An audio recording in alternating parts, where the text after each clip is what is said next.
Comment करत जाइए। अच्छा लगे तो लाइक शेयर चैनल का सब्सक्राइब जरूर करें। बिल्कुल।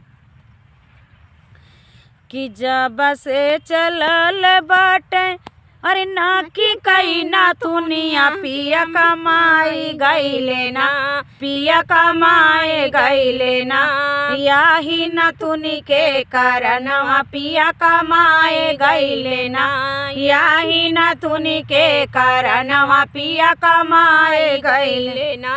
जब से चलल बाटे ना कि कई ना दुनिया पिया कमाई गईले ना, पिया कमाई गईले ना, याही न तुनी के कारणवा पिया कमाए गईले ना, याही न तुनी के कारणवा पिया कमाए हो गईले ना।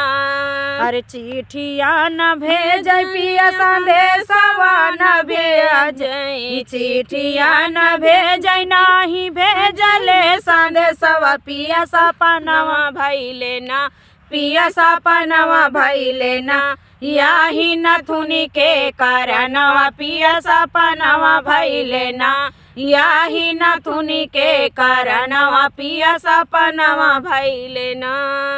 अरे सासु मारै तानवा ननद जी में हनवा मोर देवरवा मारै ना, मोर देवरवा मारै ना, वाही बासे कई छाड़ियावा मोर देवरवा मारै ना, याही बसवा कई छाड़ियावा मोर देवरवा मारै ना।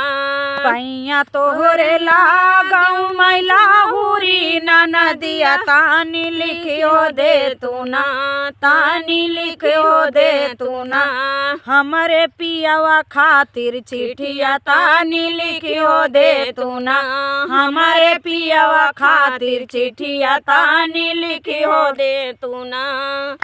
कि आगे लागै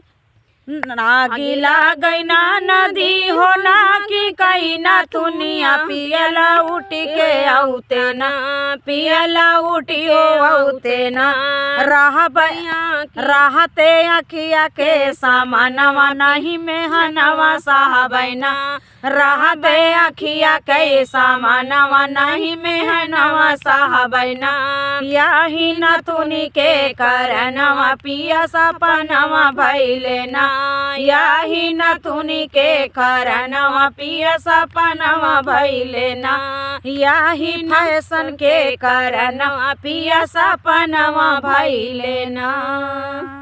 तो भैया आप सबका ये गीत से कितना सहमत है आप लोग कमेंट करके जरूर बतावत जाइए।